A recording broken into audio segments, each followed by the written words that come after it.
اختي مفيش حد خالص في البيت ولا ايه؟ لا مفيش حد. يو ومرات ابني كمان راحت فين امها؟ غضبانه يا ستي في بيت ابوها. بطلوا ده واسمعوه، ده غضبانه؟ ومن امتى الكلام ده؟ من قبل ما اجي المستشفى ب3 ايام، يعني بقى لها جمعه دلوقتي. ايه قلتي؟ وايه بقى يا اختي اللي مزعلها؟ ما انت عارفه بقى بنات الايام دي يا ست ام مصطفى، كلامي بقى تقيل عليها. ايه وانا اللي كنت فاكراها طيبه وبنت حلال، صحيح قال على الوش هلا هلا ومن جوه يعلم الله. الله القصد. قصد ايه وبتاع ايه؟ وهي يا اختي ما عرفتش انك دخلتي المستشفى؟ عرفت وجاتني اول امبارح. اول امبارح؟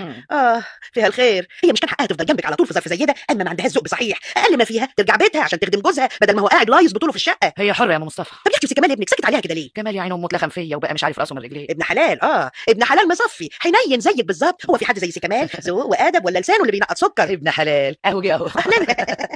ازيك يا ماما؟ ازيك ست حبايبي؟ الحمد لله يا ابني. لا لا لا، ده انت النهارده عال قوي. اهلا يا ست مصطفى. اهلا بيك يا ضنايا. عال الظاهر ان الحبايب لما بيتلموا بيزيدوا النص. اصل انا شايف ان ماما النهارده بسم الله ما شاء الله بقت عال قوي. ما شفتكش الصبح يا كمال. اصلي صحيت متاخر يا ماما، يا دوب لحقت الشغل بالعافيه. معذور معذور يا ضنايا، ما انت قاعد لوحدك، مين هيصحيك؟ ان شاء الله ماما تخرج بقى من المستشفى عشان تونسني في البيت وتبقى صحيني زي زمان في المدرسه. فاكره يا ماما؟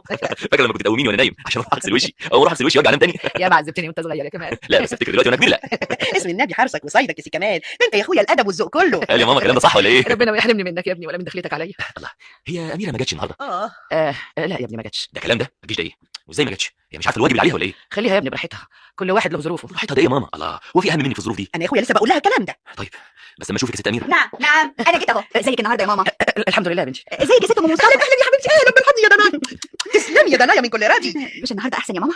الدكتور قال اني بقيت كويسه النهارده. ايه يا اميره اتاخرت ليه النهارده كده؟ اصل بابا كان عاوز يجي معايا واستنيته لغايه دلوقتي ما جاش، رحت انا جايه كده خلاص براءه. وايه بقى اللي معاك كده؟ بالغدا عشان ناكل كلنا سوا. غدا وريني كده يا اميره يا بنتي جايبه ايه؟ اتفضلي. وامتى خرجت يا فتحيه؟ خرجت من ساعه تقريبا يا بيه. فعلا انا اتاخرت عليك. احضر لحضرتك السفره يا بيه. مفيش مانع. ست اميره هتتغدى هناك في المستشفى. وانت شرفت. اصلها خدت معاها الغدا وقالت لي لما يجي البيه بابايا سعادتك خليه يتغدى وما يستنانيش. وهو كذلك. روح انت حضر الغداء على مقلع هدوم. حاضر يا بيه. بابا جه يا فتحيه؟ من بدري واتغدى ونام كمان. الحمد لله. ايه ده جه بعد حضرتك ما خرجتي بنص ساعه.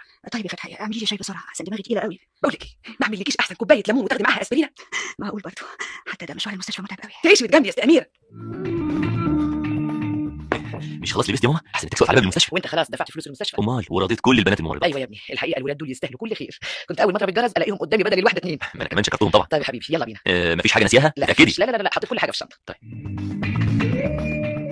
نورتي بيتك يا ست الحبايب. الحمد لله على سلامتك يا ماما. ربنا يا ابني يكتب لك في كل خطوه سلام. تحبي تخشي تستريحي في اوضه نومك ولا تقعدي هنا في الصاله؟ لا اقعد هنا، ده انا تعبت من طولة نومه السرير. زي ما تحبي يا حبيبتي زي ما تحبي. وتحبي احضر لك على الغداء علشان انزل اشتري؟ ما تتعبش نفسك يا حبيبي، اي حاجه في البيت تقضي. ياه ايه ده البيت عايز تنظيف جامد. شوف التراب مالي العفش ازاي. ما هو ده لازم يحصل ما دام ست البيت مش موجوده. نعم تقصد مين يا كمان؟ انت طبعا يا ماما. الله، هو في ست البيت غيرك؟ انا على اي حال بعد ما اشوفك هتتغدي ايه هقلع بدلتي واحاول انضف على قد ما اقدر. لا يا ابني يا كمال ربنا